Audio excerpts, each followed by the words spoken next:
Luckily for me, I have no idea what life would be without PVA because as soon as I got to the St. Louis VA Rehab Hospital post-injury, the NSO for that area, National Service Officer for that area, came into my room and talked to me, and so I've been with PVA since the very, very beginning.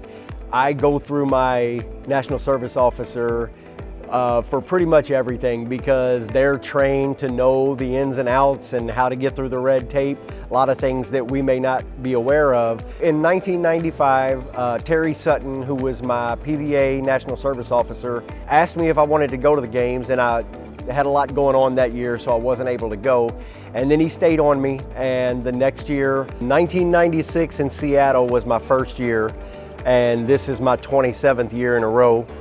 And what keeps me coming back, I guess, is the way that this program changed my life and the friends that I've made over the years.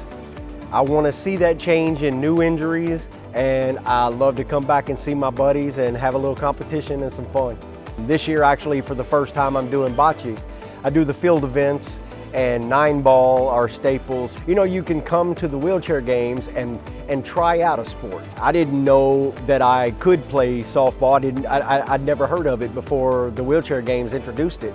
The competition is pretty stiff and I enjoy that, but it's coming here to see my friends and meet new friends and, you know, keep that going. That's really what it's all about. That's what I look forward to.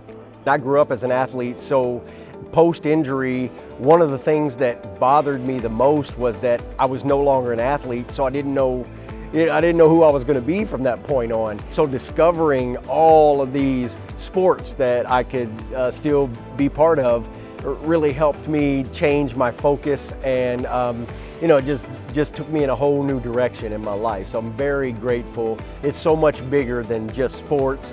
I love the sports of it, but the life change and the life changing attitude is what really this is all about.